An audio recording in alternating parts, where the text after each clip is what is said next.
Nobody wants to have to ask for charity, but this summer, more people are having to do it. I'm Sharif and this is my house. I'm Sharif and this is my house.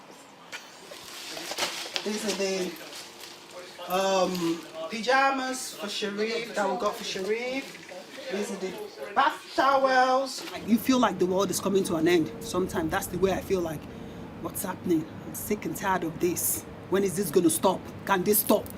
But nobody's telling you anything and you're just there moaning to yourself. So sometimes you just have to bring the positivity out to make yourself happy. Happy birthday! Oh, thank you! Happy birthday to The positivity is here in human form. Her sister and support bubble, Nikki. Happy birthday, happy birthday, happy birthday to you. COVID-19. If we start from now, we won't finish it. It's affected a lot of people. Two beautiful charities, they've been able to give me stuff, and I've collected it with. One did not even call me. She just came to my door and knocked on the door and dropped it, and there it is, plantain, yam, rice, and I said, God bless you. How did you know I need that?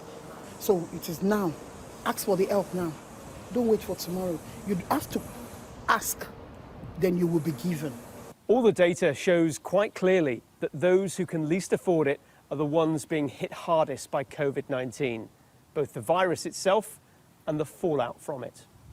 Before the pandemic, it was estimated that there were 76,000 children in Manchester in poverty. That's enough to fill Old Trafford Football Stadium. And everyone that we've spoken to agrees that figure is rising.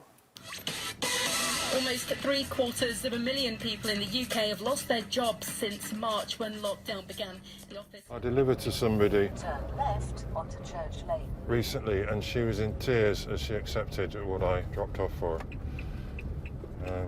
She was quite overcome. We're in Harper Hay in East Manchester. Sam and Anthony are the next grateful parents. And some bedding. What have you noticed particularly during lockdown that's been harder? Looking after the kids more, spending more money on the kids. Yeah.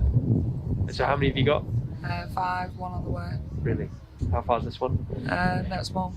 What's been the stuff that you've needed? Things for the baby mainly. Yeah. That was it, and then she just asked if we wanted clothes for the other kids and stuff. So. I was working before all this. Were you? And then I ended up losing my job, so... Did you? Yeah. Okay. Yeah. And what kind of work were you doing? Making quilts in a quilt factory. Anthony did 5 years here. He was an agency worker who was cast adrift as businesses everywhere looked to simply survive. Sometimes you feel proper depressed, you know what I mean? Like, because the kids and the family, they rely on you. You know what I mean? When you're bringing in a bit of money. But then when that's gone, it's like... It's truthful. If I could go and get out a job today, I'd be out today. Because I was used to being out, you know, every single day. And like, after a bit, it's all right, you know, they break. But then, like, it comes back and you get bored and stressed and stuff like that, thinking about money and everything else, where the next bit of money is going to come from.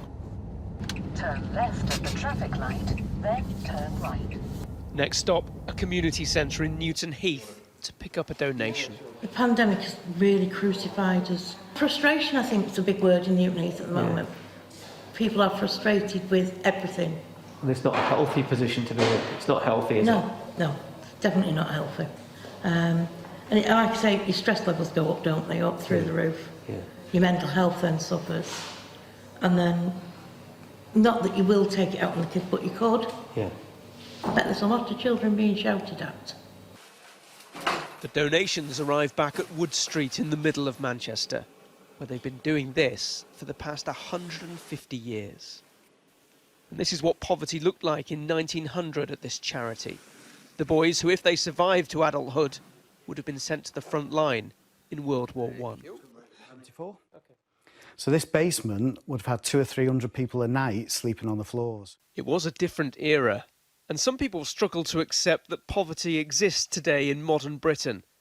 But here, the evidence comes through the doors every single day. Here we are, 2020, and the work that Wood Street does really hasn't changed. And I think that's quite sad, really, when you look at that.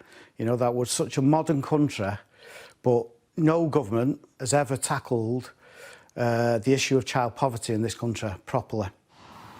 Generations of the same families here have needed the same help that their parents did. Gold doesn't want that. He's 15. You'll remember his mum's birthday earlier. Eventually, this coronavirus will just wipe away, hopefully, and everything can go back to normal. You had enough of it? Yeah.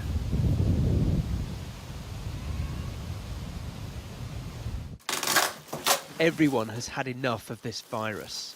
New bedding from the charity is just a short-term fix. There are families across this country that need help.